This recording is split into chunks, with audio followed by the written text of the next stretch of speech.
August 15, 1945, the day the world changed forever.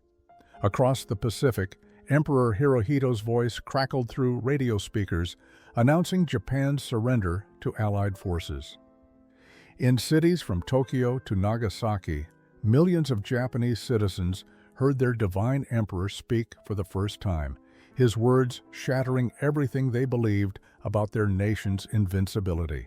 But in a small prisoner of war facility hidden among the pine forests of rural Georgia, 23 Japanese women heard something else entirely that would challenge everything they thought they knew about their enemies. They heard the words, "sweet cornbread." The compound sat 15 miles outside the town of Valdosta, surrounded by red clay roads and fields of cotton that stretched toward horizons thick with humid summer air. It was not a place that appeared in official military records with any prominence. The facility held fewer than 30 Japanese prisoners, all women who had served the imperial forces in various auxiliary capacities. They had been captured 3 months earlier on Okinawa as American forces swept across the island in the war's final brutal campaign.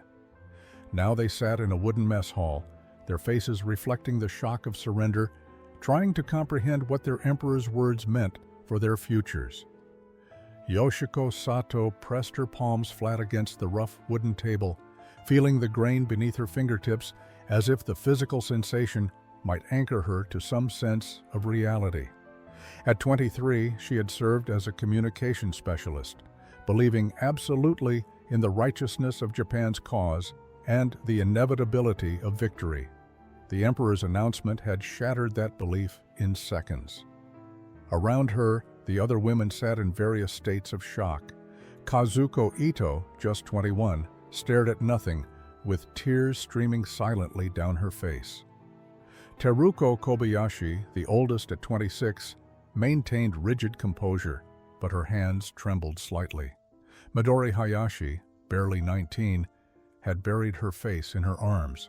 Haruko Matsumoto, who spoke some English, whispered translations of the American Guard's conversations, her voice hollow. The mess hall door opened, bringing with it the scent of something Yoshiko had never encountered before. Sergeant Otto Lindgren, the Swedish-American kitchen supervisor, entered carrying a large pan. Behind him came Private Lester Burgess, a gangly young man from a Georgia peach farming family, holding plates and forks. They had been told about the surrender, of course.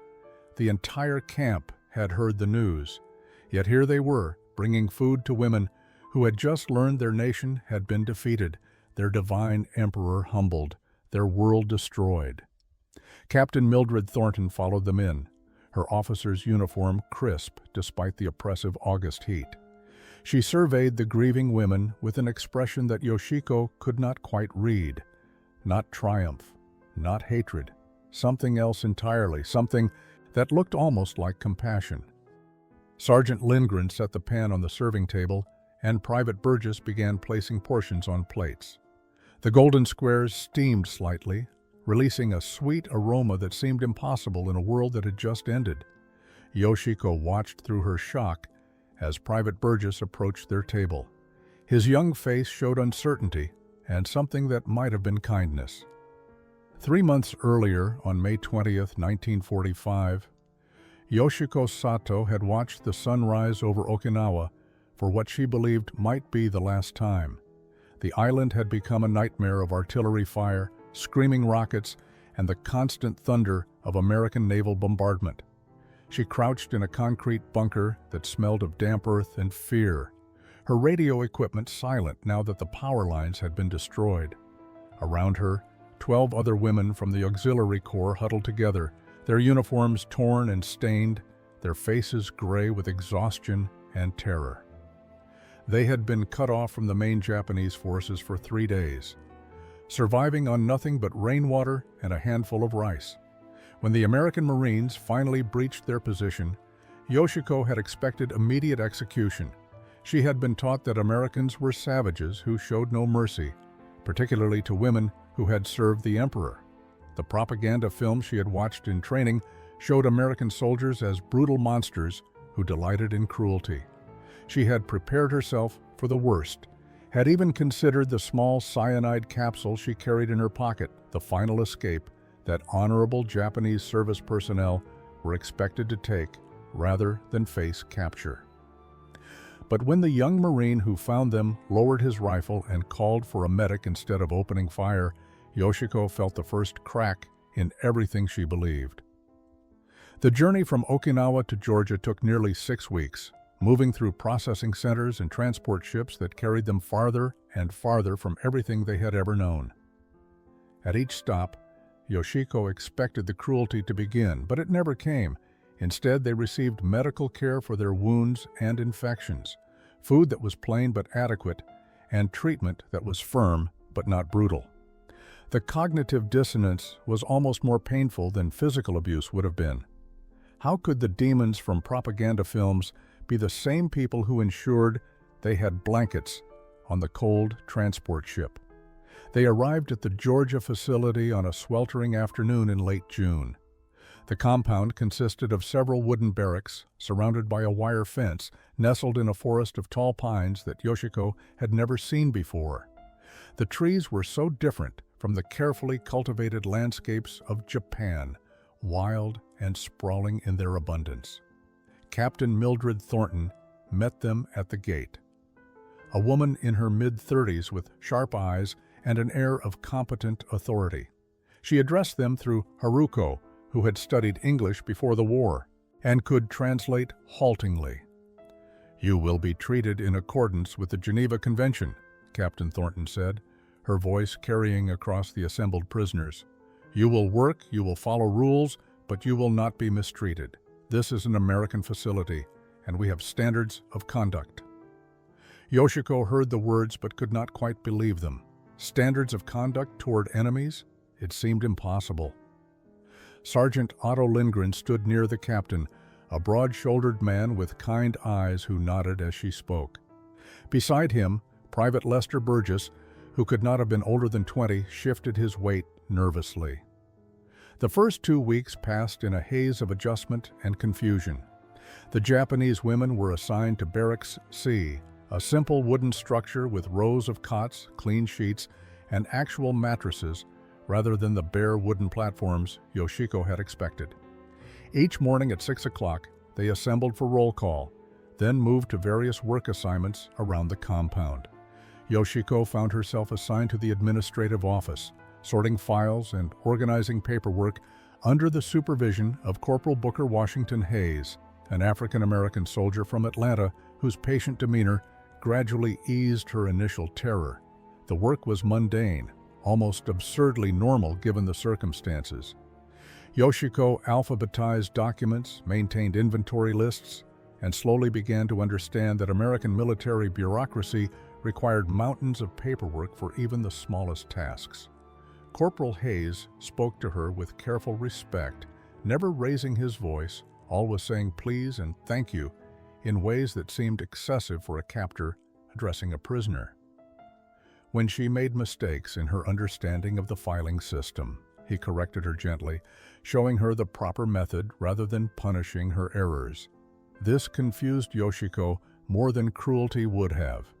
Kazuko was assigned to work with Dr. Constance Merriweather in the small camp infirmary.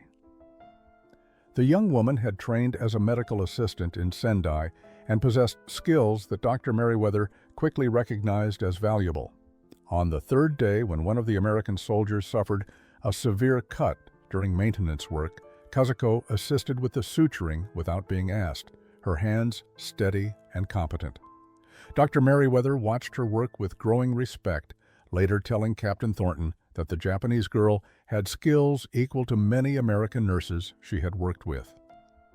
Kazuko returned to the barracks that evening looking troubled, unable to reconcile the professional respect she had been shown with everything she had believed about American attitudes toward Japanese people. It was Private Lester Burgess who made the first truly personal gesture. He had been watching Taruko struggle with the heavy water buckets during her assigned cleaning duties, her 26-year-old frame strong but clearly taxed by the Georgia heat and the physical labor. On the fourth day, he simply picked up one of her buckets without a word and carried it to where it needed to go. Taruko froze, uncertain how to respond. Was this some kind of test? A prelude to demanding something in return? But Private Burgess just nodded to her, his sun-weathered face showing nothing but simple kindness, and walked away to resume his own duties. That evening, the women gathered in their barracks and spoke in hushed Japanese, trying to make sense of their treatment.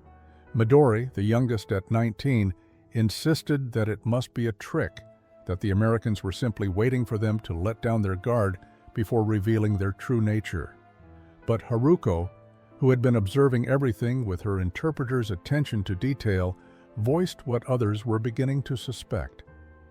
"What if," she said quietly, "what if everything we were told about them was a lie?" July arrived with temperatures that seemed impossible to Yoshiko. The Georgia heat was different from anything she had experienced in Fukuoka, a thick, wet blanket of humidity that pressed down on everything and everyone. The women learned quickly to move slowly during the hottest parts of the day, to seek shade wherever possible, and to drink water constantly from the metal canteens they had been issued.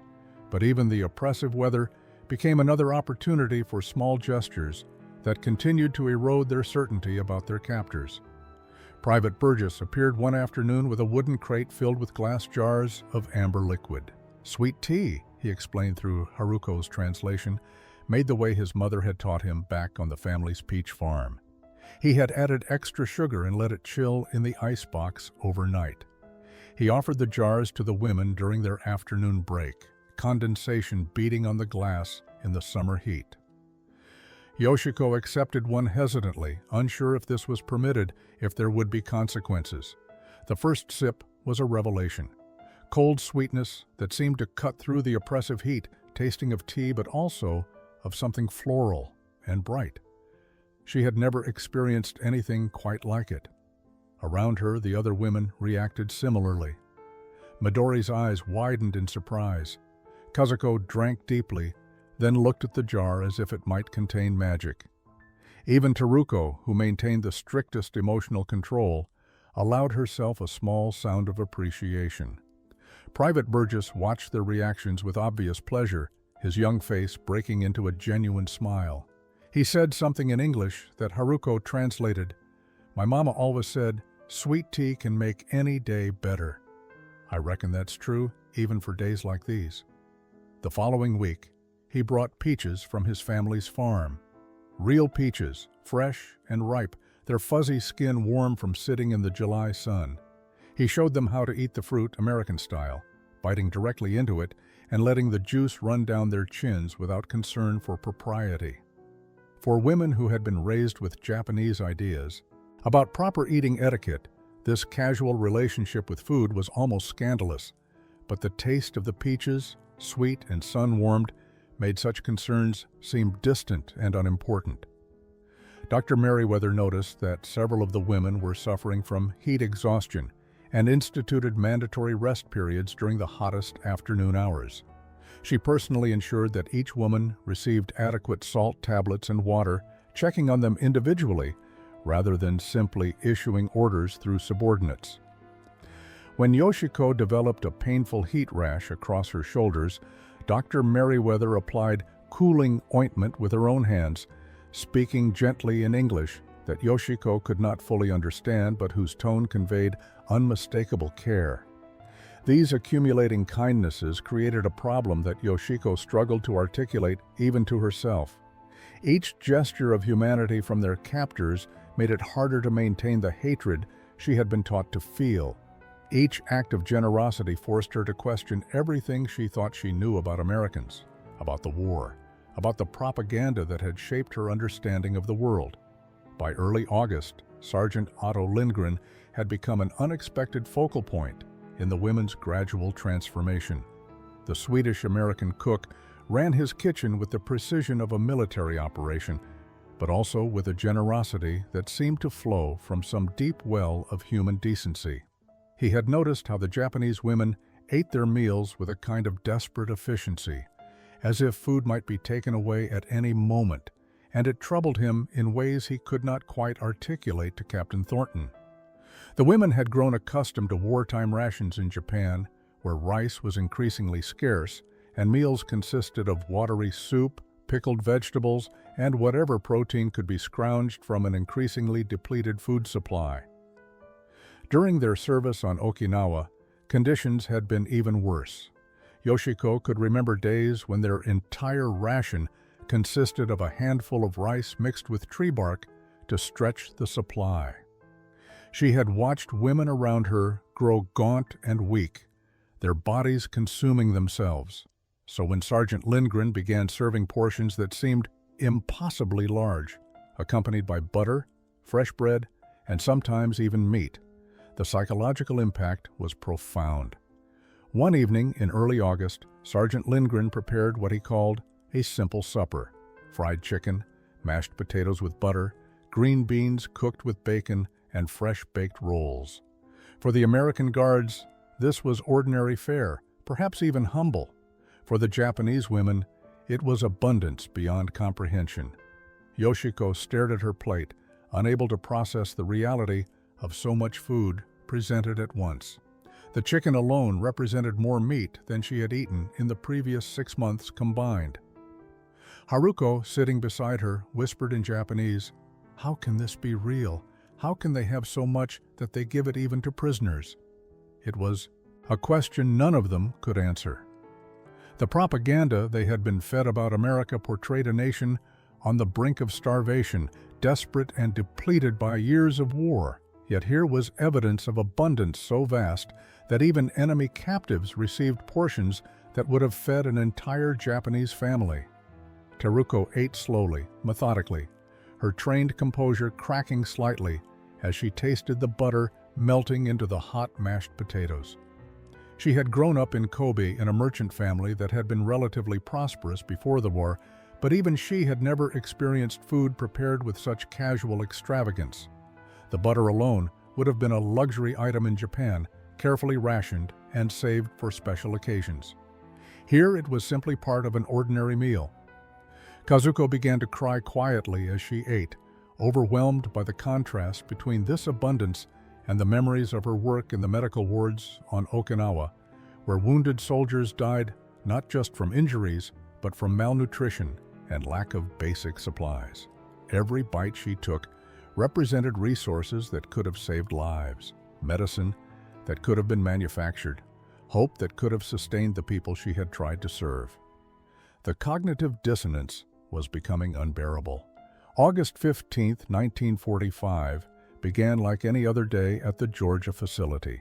The women rose at dawn, completed their morning routines, and assembled for roll call in the already oppressive heat. But there was a strange tension in the air that even Yoshiko, with her limited understanding of English, could sense. The American Guards spoke in hushed tones, gathering in small clusters with serious expressions. Captain Thornton had been called away to the communications office early that morning and had not yet returned. Something momentous was happening, but no one would tell the prisoners what it was. By mid-morning, Captain Thornton assembled everyone in the mess hall. Her face was grave but not hostile as she stood before the gathered Japanese women. Haruko was called forward to translate, though even she seemed to sense the weight of what was coming. Captain Thornton spoke slowly, carefully, allowing time for translation after each sentence. "Ladies, I have received news from the Pacific Theater. Your government has accepted the terms of unconditional surrender. The war is over. Japan has laid down its arms." The words translated into Japanese by Haruko's trembling voice seemed to suck all the air from the room. For a moment, there was absolute silence, as if reality itself had paused to allow them time to absorb the impossible. Then Midori made a sound like a wounded animal, a keening wail that came from somewhere deep in her 19-year-old soul. Others began to weep, some silently, others with great racking sobs that shook their bodies. Teruko remained rigid, her face a mask, but tears streamed down her cheeks unchecked. Yoshiko felt the world tilt beneath her. Surrender. Unconditional. Surrender. The divine emperor admitting defeat. It was unthinkable, impossible, a violation of everything she had been raised to believe about Japan's destiny and the emperor's sacred mission. She had been prepared to die for that mission. She had believed absolutely in ultimate victory. And now, Captain Thornton was telling them it had all been for nothing, that everything they had sacrificed had led only to this moment of complete national humiliation. Captain Thornton did not celebrate.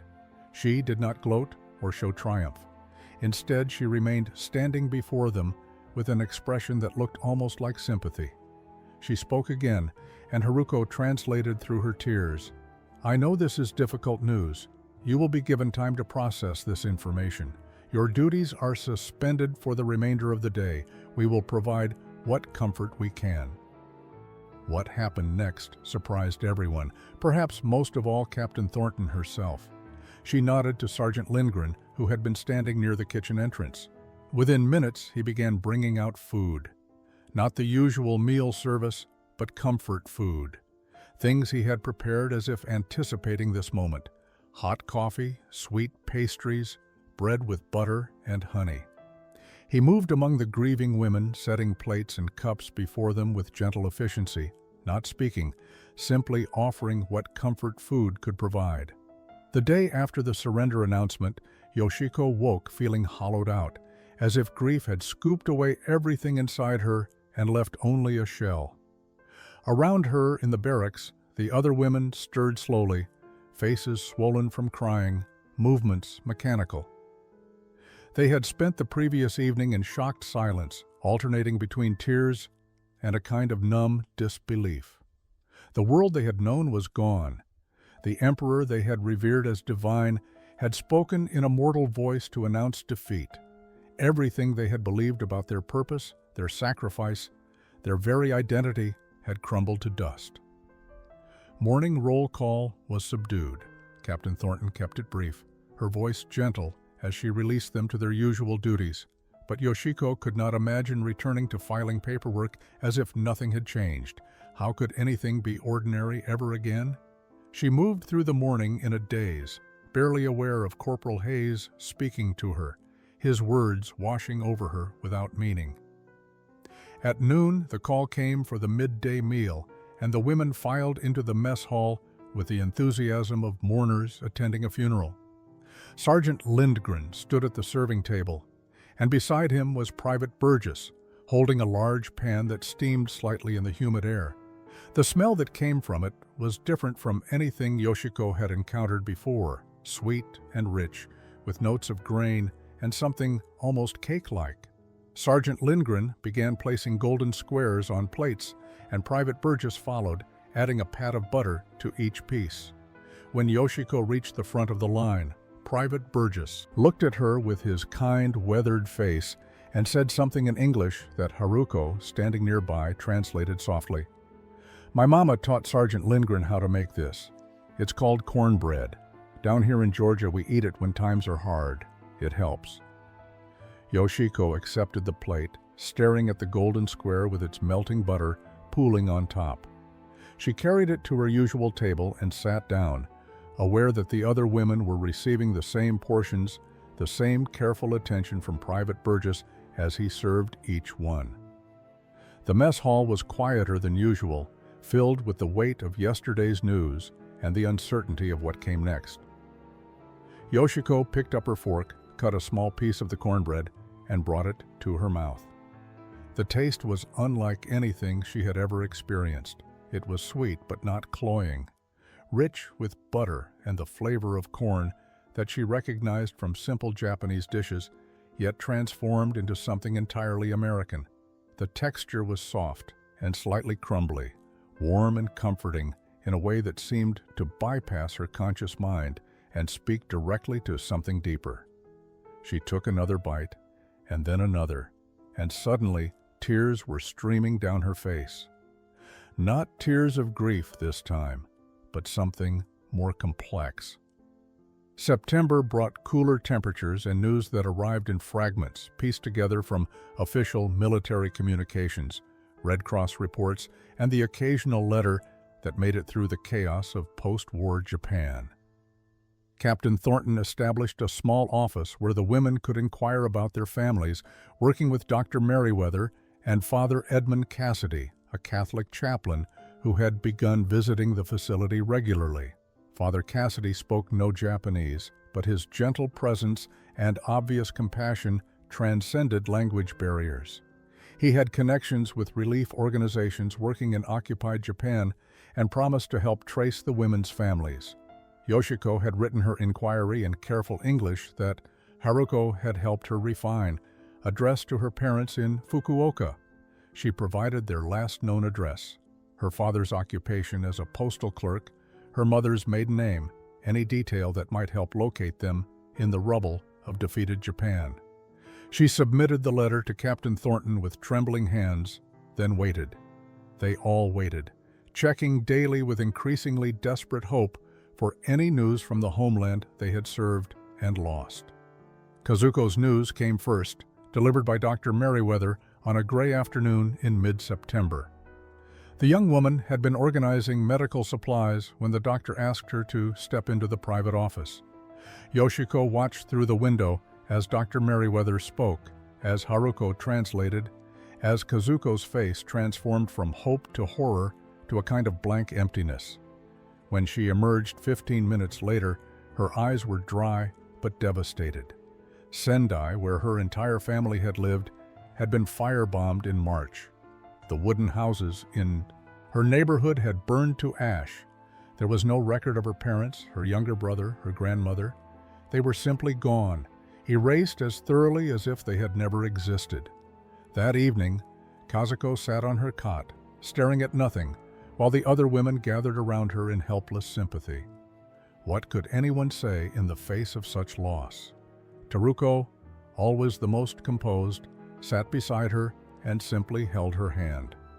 Midori cried quietly in the corner. Yoshiko felt the weight of possibility settling on her shoulders. If Kazuko's family was gone, what were the chances that her own had survived? Fukuoka had been bombed as well. The American forces had targeted every major city in Japan with their massive air raids. More news trickled in over the following weeks. Taruko learned that Kobe had been heavily damaged, though she received no specific information about her family. Midori discovered that Yokohama had been nearly destroyed, but the Red Cross report was vague about casualties. Haruko's inquiry about Nagasaki brought back information that made her physically ill. The city had been hit not with conventional bombs, but with something called an atomic bomb, a weapon of such devastating power that entire neighborhoods had simply ceased to exist. The death toll was still being calculated, but estimates suggested tens of thousands had died instantly. October brought the official announcement of repatriation procedures.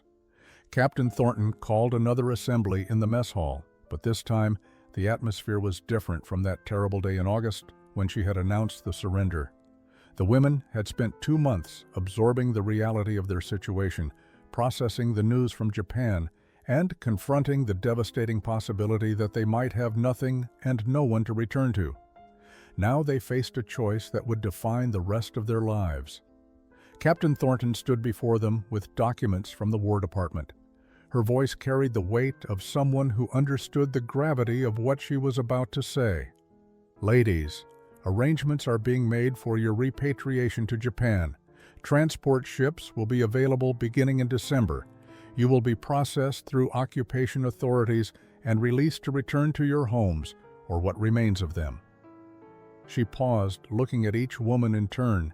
However, I have been authorized to inform you of another option. Given the circumstances, given the destruction in Japan and the uncertainty many of you face, the military government is prepared to consider applications for displaced person status. This would allow you to remain temporarily in the United States while seeking permanent settlement options.